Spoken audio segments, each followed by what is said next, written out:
Hello everyone. In this video we're gonna go over problem of the week number 2. Question number 1 is asking how to find the arc length of three different functions. So in part A, the function is 1/2 e to the x plus 1/2 e to the minus x, and x goes from negative ln 2 to ln 2.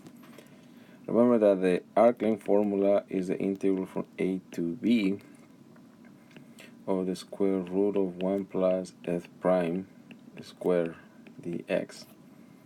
So therefore the first thing we had to figure out is how much is f prime. In our case, f prime would be 1/2 e to the x minus 1/2 e to the negative x.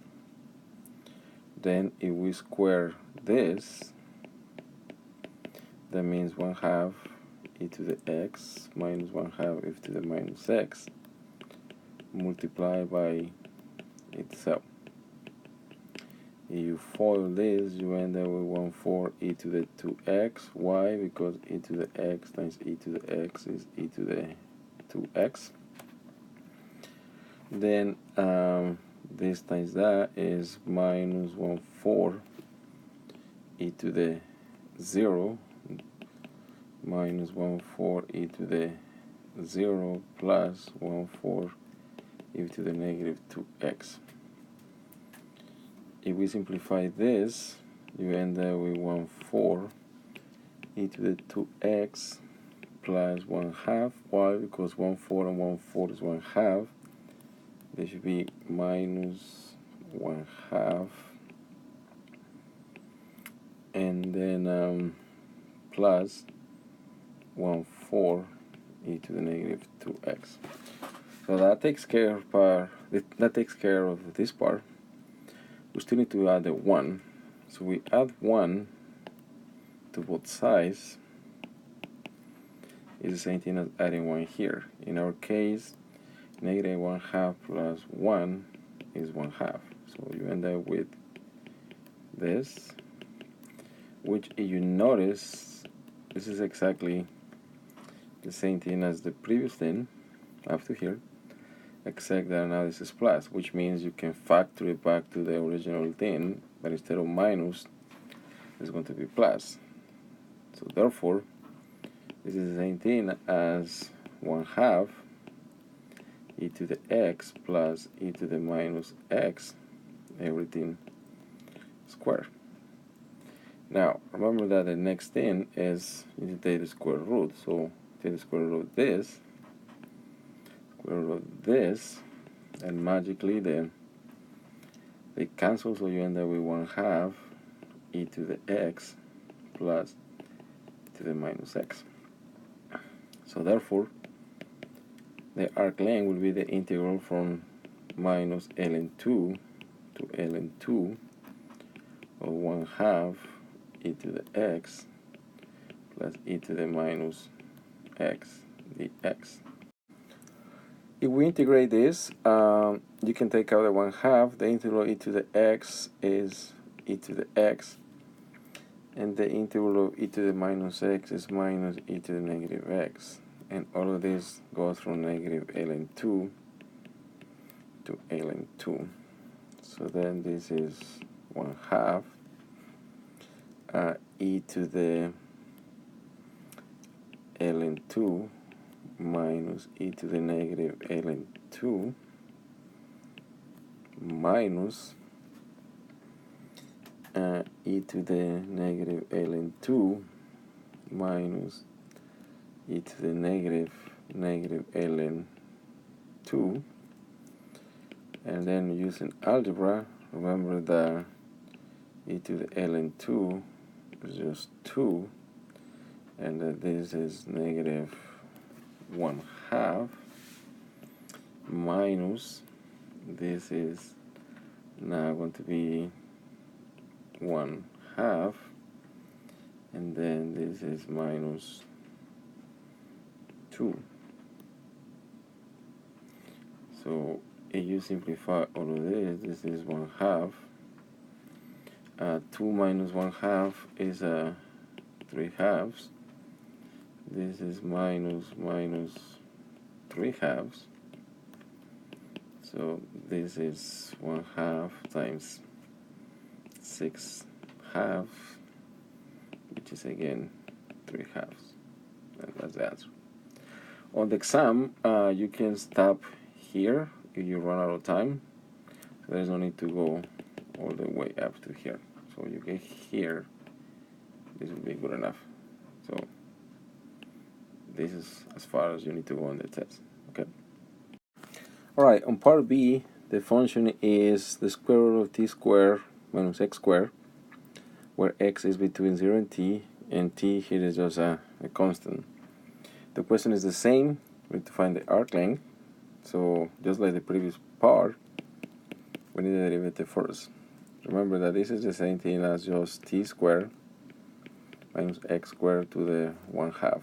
So this will be 1/2 t squared minus x squared to the negative 1/2 times negative 2x. This is by using the chain rule from calculus 1. Simplify this, the 2's cancel, so you end up with minus x over the square root of t squared minus t squared. Why? Because this is the same thing as t squared minus x squared to the minus 1/2. Okay? Then if you square the derivative, the minus x on the numerator becomes x squared, and the square root on the bottom cancels, so you end up with t squared minus x squared. Then if you add 1 to this, then this is the same thing as x squared over t squared minus x squared. Then you need to find the LCD. So the 1 is the same thing as t squared minus x squared over t squared minus x squared. So remember, this is just the number 1. But here,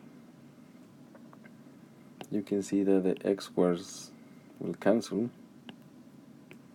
and you end up with t squared over t squared minus x squared.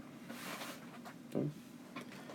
And just like the last problem, the next part is to take the square root, the square root on both sides. So this gives you t. Actually, this is absolute value of t, but since this is positive, you just need t. And then the bottom, this is t squared minus t squared square root. Remember that here t is a constant. Okay, so therefore the arc length is the same thing as t. You can take it out because it's a constant, dx over t squared minus x squared, and this goes from 0 to t. If you recall, the integral of this part is just sine inverse.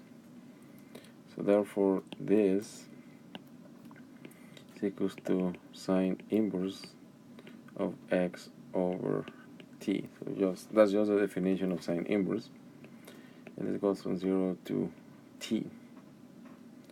So then this is t, the integral,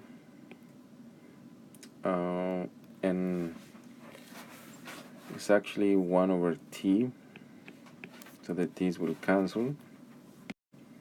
So recall that the integral of dx over a squared minus x squared is actually 1 over a sine inverse of x over a. So here the t's will cancel, so this will be just sine inverse of x over t from 0 to t. So this is sine inverse of t over t, which is 1, minus sine inverse of 0 over t, which is 0. So this is pi over 2 minus 0. So the answer is pi over 2. Okay, now in part C, the function is 2/3 x to the 3 halves minus 1/2 x to the 1/2. Again, we're trying to find the arc length, so the derivative is x to the 1/2 minus 1/4 x to the negative 1/2. If we square the derivative, so again this will be x to the 1/2 minus 1/4 x to the minus 1/2 times itself, so which is x to the 1/2 minus 1/4 x to the minus 1/2. This question is very similar to part A. In the process you need to solve the problem. Again, if we do FOIL, x to the 1/2 times x to the 1/2 is just x. Then it will be minus 1/4 x to the 0 minus 1/4 x to the 0 plus 1/16 x to the negative 1, which simplifies to x minus 1/2, well, this is minus 1/2, plus 1/16 x to the negative 1. Okay, remember the next step is you need to add 1 to this, and one more time minus 1/2 plus 1 gives you just 1/2, which again, if you notice, is the same as the last step, this step, except that this will be positive, which means you can go back and factor it this way, but with a positive sign. So now this will be x to the 1/2 plus 1/4 x to the negative 1/2 square. The next step is to take the square root. Okay, you take the square root, the squares cancel, which was the whole point of factoring here. So you end up with x to the 1/2 plus 1/4 x to the negative 1/2. Okay. Then you integrate, so the arc length is going to be the integral from 0 to 4 of x to the 1/2 plus 1/4 x to the negative 1/2. The integral of x to the 1/2 is x to the 3 halves times 2/3 plus 1/4 times x to the negative 1/2 times negative 1/2 actually becomes 1/2 when you integrate, times 2 over 1. So this is 2 over 3 x to the 3 halves plus 1/2 x to the 1/2, and this goes from 0 to 4. Excuse me. So then just plug in the value. This is 2/3, 4 to the 3 halves plus 1/2, 4 to the 1/2, which is the square root. All of this minus 0. And if you get this far, that's good enough. In question number 2, we had to find the surface area generated by the arc length of this function, which means this much, if you rotate it around the x-axis. Okay. So recall that the formula for the surface area is 2 pi, the integral from a to b, which in our case is 1 to 4, of y times the square root of 1 plus f prime square dx. Here, remember the y is the square root of x, so therefore y prime it will be 1/2 x to the minus 1/2.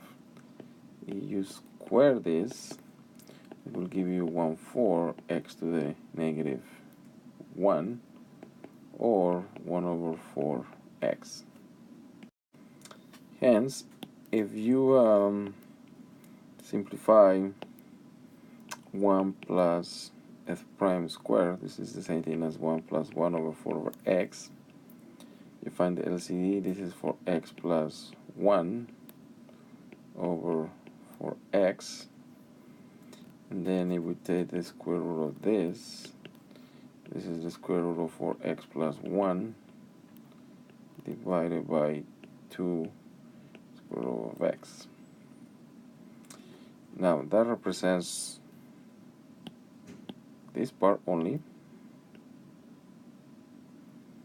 So if we multiply that by y, in our case, remember y is the same thing as